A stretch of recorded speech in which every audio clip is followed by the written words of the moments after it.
So hi, my name is Kiskaddon. I'm being sponsored by Rutgers University to come here. And I apologize, I'm not using the standard Mathematica slideshow format. It seems to be so prevalent here. I have to use a PowerPoint, unfortunately, but hopefully we can get around that. What we're going to focus in on today is something called the descending value serial dictatorship. I struggled trying to find a really good title for my talk because not a lot of people would really want to come to something that says optimal matching algorithm. Doesn't make any sense. So I used the best thing that would appeal to as many people as possible, optimal trade algorithm, because technically that is what it is.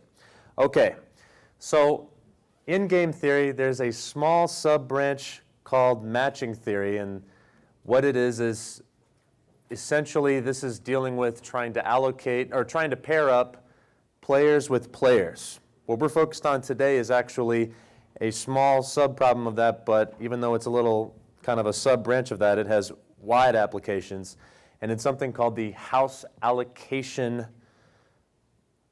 problem, wherein you have a bunch of objects and you have a bunch of people who want those objects, and they have different preferences over them, who gets what and why. So to give a perfect analogy, you have a table of things, and these objects could be anything. They don't have to be physical objects. They could be school slots at a school.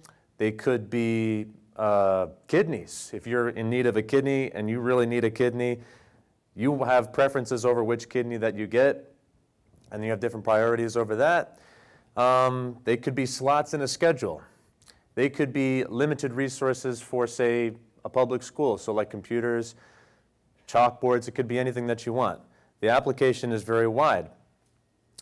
The problem, the house allocation problem with strict preferences has already been solved very satisfactorily.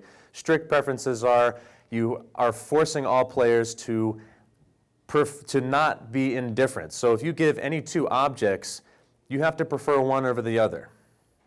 And there's no way around that right now until this comes along. So obviously this has a lot of problems when you start talking about what happens if you have 10,000 houses or 10,000 chalkboards or something like that, wherein people are going to have indifferences. You know, any one of these chalkboards would be great. They're made by the same company, or we could say any one of these kidneys would be fine. You know, it's the same blood type. It's within a certain mile radius, so I can get it in a certain amount of time. So what happens when you have a whole lot of people? You're going to have indifferences, and the suggestion up until now is we have to arbitrarily break these ties. You could do it by a random number generator. These are real things that people suggest to try to get around this problem of indifference. And obviously that leads to a lot of inefficiencies, a lot of waste. You could actually find allocations where the most number of people are going to get what they want. But the question is, how do you find that? Because we're dealing with people. So I realize that a lot of people here are like computer science guys, and maybe they don't deal with, you know, people, but people are not as nice as particles. Particles don't lie. You could argue against that, but humans lie. And if you know ahead of time that, well, I'm just going to find the allocation that maximizes aggregate value, and you find out ahead of time, I'm not going to get what I want, you can actually inflate the value of some house, and you can skew the results. And so how you find that assignment is very important. If you just do it any old way, like with the matrix problem, you can't rely on the preference report. So like people are going to submit their preferences to you, like I prefer this, I prefer that, I prefer that. If you just do a matrix problem, you can't perfectly rely on those preference profiles because humans are mad. They're really, really bad. They're going to lie if they can because that's what's best for you. I like this. They have a little timer for me. Okay, so that's one of the big problems. We can't easily rely on people telling the truth, which means we have to be very careful about how we find these assignments. Okay, before we begin though, why should we even bother using matching theory? Why can't we just use a utility function like we learn if we all went to an economics class? You say there's a payoff function. It could be a calculus, some really long 3-line calculus problem where we just do a derivative. It's no problem. Well, It can be very complicated because people measure payoff in very unique and individual ways. And so the recommendation has been to try to approximate utility for different people. That can be really tricky. The nice thing about using a matching theory problem, such as a house allocation problem, is there's no utility function. All you got to do is ask people, what do you want? You measure your own utility function. Like you may not understand someone's preferences, but you don't have to. They'll just give you the list of what they want. It's very easy to understand too, because let's say like I'm just a guy who owns some bar somewhere and I'm looking to get some beer or something. I'm going to look at that utility function and say, what?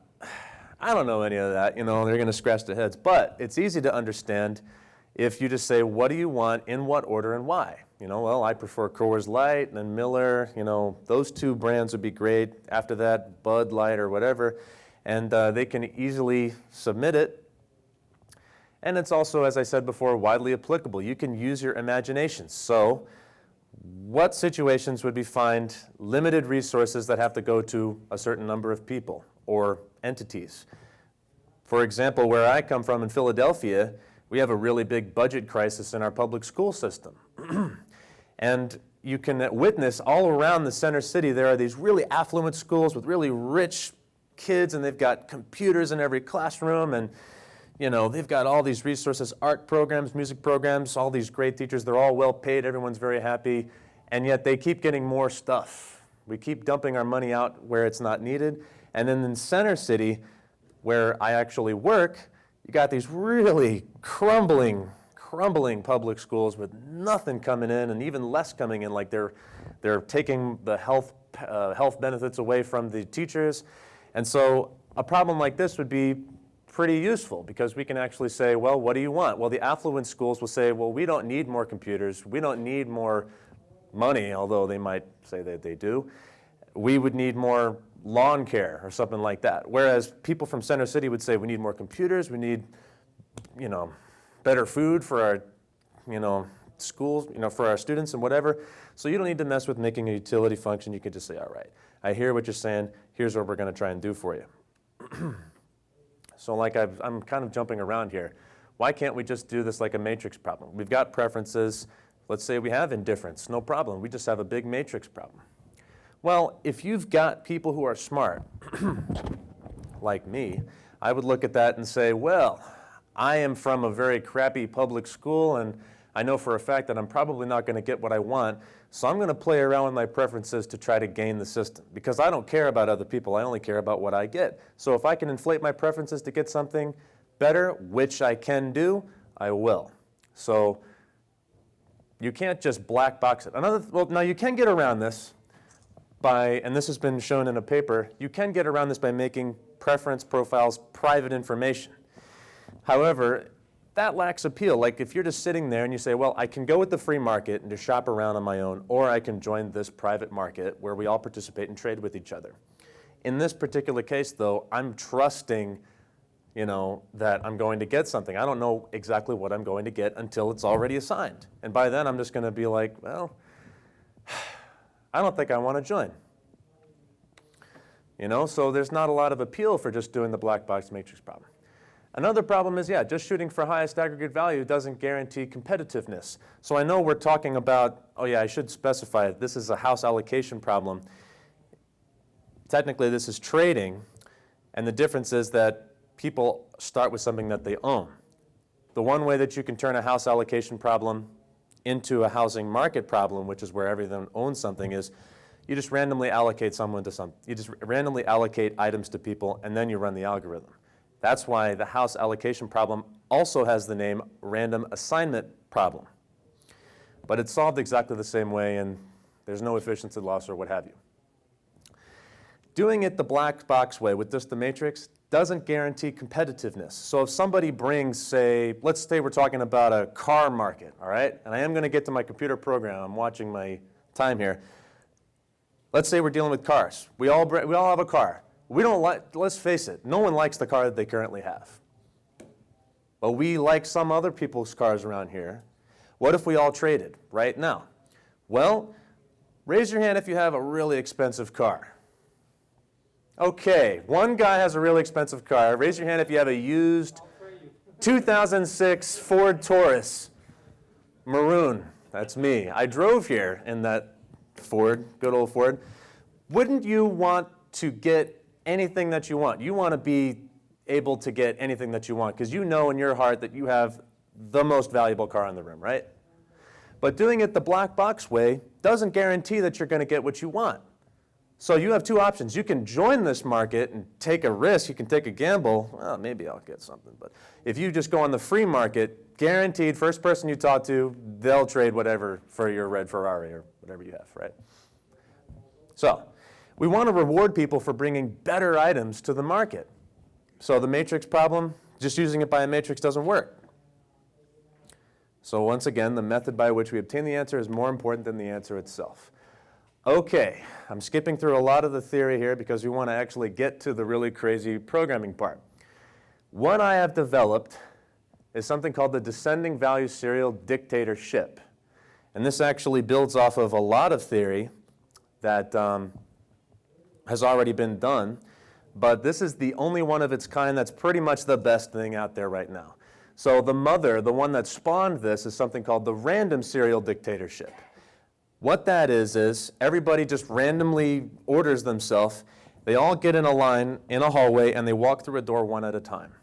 And the first person who walks in looks at the table of objects and he picks one thing that he wants and says, yes, and then leaves. And then the second guy walks in and he picks something that he wants from whatever's available and then he leaves.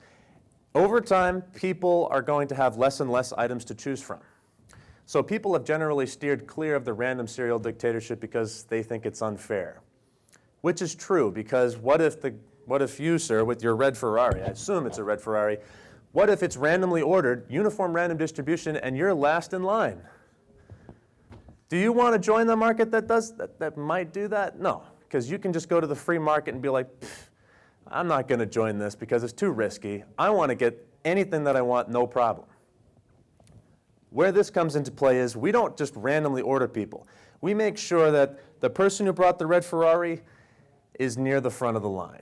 And the person who brought the Ford Taurus, which is me, I'm going to be way in the back. Now we're going to do a little bit of randoming. If your red Ferrari is close in value to someone else's Jaguar or whatever, we're going to random the order between you, but it still remains that you're near the front of the line. Because you get whatever you want, because you brought the best item here, you can get whatever you want. That's what makes it competitive. Since I, unfortunately, brought the worst item here, my maroon Ford Taurus, I'm going to be in the back. I got to deal with the pickings. So how it works is the first person walks in, takes what he wants, and then leaves. And we keep doing this over and over and over. If at any point someone walks into the room and sees nothing that he wants, he keeps the thing that he started with. So there's no risk of you getting a bad assignment. He keeps the thing that he started with. He quits, he leaves, he goes home, and then everybody orders themselves up roughly the way they did before, and then they do it again. We keep doing this until everybody's assigned. So the great news is, remember the matrix we had to keep all the preferences private information. Because this is strategy proof, we can make preference profiles public knowledge. So I'm going to try and incorporate some Mathematica here. What that means is, if you have cloud programming, you can just say, all right, what are everybody's preferences right now? You can bring it up, and you can actually run this program ahead of time to see roughly what you're going to get. And you can decide whether or not you want to join. That was something you couldn't do with the matrix problem, but here, theoretically, you can't change your order around. You are basically going to get what you're going to get, and yeah. Now, back to the thing, all right? Back to the algorithm. Let's say man with red Ferrari. What's your name, by the way, sir? Carl. All right. So let's say you gather up your top choices. You're the first one in line. You can have anything you want. Let's say you gather up all your top choices. You're okay with any one of those. Any one of those would be a great choice, all right? Which one should you pick? Where this is different from the random serial dictatorship, which just randomly picks one, we say you're going to pick the one out of that group that is of least value to all people who go after you. That way, you are more likely to give other people behind you something that they want. So let's say you love that blue Jaguar or whatever. Not a lot of people like that blue Jaguar. They like everything else there, but the blue Jaguar, but that's still a top choice for you. You're going to get that blue Jaguar. And everyone else is going to be like, yes, I got something that I wanted. That's great. And that's essentially what it is. You're going to choose something that is of least value to people who go after you. You can have them, because of strategy proof, you can have them run this algorithm ahead of time to see if they want to join. They can see where they stand, where they stack with other people, and it's a lot of information. And if you're a consumer, that's really good. You can still back out at the very end. Okay, now let's run, before we go into that, let's run the algorithm itself. So here, we're just going to show off how fast it is. We're going to start with a very simple 50-player game. So I've randomly generated a game with 50 players. The preference sets vary between 2 and 5, and we say houses in honor of the original name of the problem called the housing market problem, but it doesn't have to be houses, with the number of houses in a preference set varying between 3 and 7. So top choice cannot have more than 7 houses, cannot have less than 3 houses, and they could have first, second choices, third, fourth, and fifth choices. So if we want to actually see what the preference profiles are of each player, this is essentially what it is. And the way we read it is player A1 who brought car A1 or house A1, this roughly the same. Their initial endowment is the same as their personal name. Their top choice is either A10, A16, or A47. Their second choice is either one of these is fine as a second choice, A17, A32, A34, and so on and so forth for 50 players. So it's really fast for 50 players. And the way that we have found it is 46 players got first choice, 3 players got second choice, 1 person is unassigned. Took about 9.8 seconds. Here is the trade. Who gets what and why? So, like, player A49 got A43. If you look, that's going to be a top choice most likely. And then poor A19, he has to get what he started with, no problem. But that's not very impressive. A 50-player game is not very exciting. Let's see what happens if we make it 1,000 players. And you can actually do this very quickly because the descending value serial dictatorship is computationally very simple. It's just one person going in and picking up a car that's available and then leaving. You don't have to go through graphs. You don't have to do depth-first scans or anything like that. It's pretty easy. So 1,000 players. This time, the preference sets vary between 2 and 5. The number of houses in a preference set vary between 30 and 70. If you have 1,000 cars or houses or slots in a schedule to choose from, yeah, you're probably going to be a little bit more indifferent because a lot of them are going to be the same. I mean, if you have more houses, you're going to be a little bit more indifferent. But you can run this the same way with a bunch of misers who are just like, I only want 3. Out of 1,000, my top choice is only 3. But odds are good that if you keep adding more players or adding more items, there's going to be more indifference. So what's going on here? We are actually creating something called the psi-worth function. What that is we are trying to basically find the value of what a top choice is. We're placing a real number value on what a top choice should be. We're placing a real number value on what a second choice should be, third preference, fourth preference, and a fifth preference. Now we're placing a psi-worth value on each player. So how do we determine value here? It doesn't have to be monetary. We're going to do this by voting, more or less. How many first preferences does this red Ferrari get? How many second preferences does this Ferrari get? How many third preferences does this Ferrari get, and what have you? And we order it like this. Now, randomization patterns, basically, if your value, your psi-worth, is close, determined by a certain very special type of epsilon, which took a very long time to find, if it's close in value, we random the order. And in that way, you cannot mess around with that other person's psi-worth by deflating or inflating their value. You're still going to be randomized between him and her, him or her. Setting up the algorithm, this doesn't take very long. It takes less than 2 minutes. Let's see. If you guys like, I don't know if anybody's interested, but I printed up some handouts. I didn't think there'd be this many people. Honestly, I thought there'd be like 5. But, you know, there's a bunch of them here. There's a mathematical model that explains what's going on. There's nice layman descriptions of what's going on. Also some examples.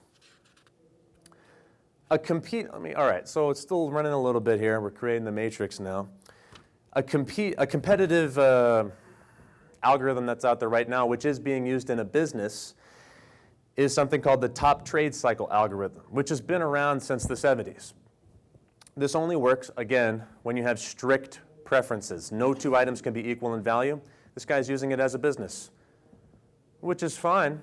It's very, very time-consuming, unfortunately. It's very time-consuming. Right. I have my timer here. 3 minutes, it says, not 5. 3. He's making a ton of money off of it. However, this algorithm has advantages. I can actually publish my preferences. He could too. I have indifference on my side, which is huge, especially when you have a large number of players. And I'm guaranteed to get within a certain amount of noise, obviously because there's a little randomness there, very, very close to highest aggregate value. All right, this calculation took me roughly maybe 150 seconds or so. 997 players got top choice out of 1,000. 3 players got second choice. This algorithm is very impressive. No one was unassigned here, which is nice. We could run this again with very miserly, like Uncle Scrooge's, you know, where it's like, I only want 3. It'll still get roughly 900. I've run this like a bazillion times. Not a big deal. But all these are trade cycles. So, I mean, obviously this is a little useless as far as a picture is concerned. If we wanted to actually look up what's going on here, A1 gets A872, A10 gets A921, so on and so forth. We could export this. And yeah, that's essentially what that is. And now, of course, in the handout, I actually have a 5,000 player game wherein, just like this one, it's like the number of houses in a preference set vary between 40 and 50. If you want, you can take a look. But 4,974 players get top choice, which is like 99.9%. Oh yeah, I got what I wanted. So, got about a minute left before questions. In conclusion, if this thing is widely used, this thing could change the way that we do things. For example, right now we're having problems anywhere really with developing countries allocating resources to developing nations. Right now, all these NGOs are out there well-meaning and they have a bunch of coats, they have a bunch of food, they have a bunch of water, but they work independently and separately. A lot of people have complained that villages, say in Afghanistan, get things that they don't need. So there are villages way up in the north in the mountains and they get coats. Obviously, if they live there, they already have the coats. But the NGO really cares, and they drop the coats, and it's not very coordinated, not efficient. But these algorithms that exist like this can get those resources where they need to go. They can do it and guarantee that people can't lie to change their preferences. So you know for a fact that people who report their preferences, those preferences are going to be true, and they're not going to be skewed or anything like that. Another thing, I mean, there's a lot of game theory involved here. This assignment is stable, which is a big deal. It means that no one is going to change their assignment afterwards. I am now at 0. Okay. It's stable. No one's going to change the assignment afterwards. You don't have to enforce, tie break. You don't have to enforce people breaking ties because you want people to basically report their indifferences and whatever. And we actually want people to collude, believe it or not. So one thing that you might be thinking when you look at this is, man, couldn't people work together to gain the system?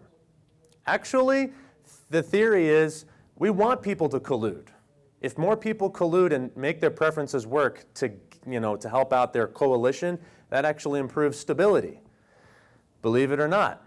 Individually, yes, it is strategy proof, and yeah, we still want to keep preferences public, and yes, we do want people to decide whether or not they want to join, so that means they have to run the program on their own without Mathematica, and they can decide for themselves.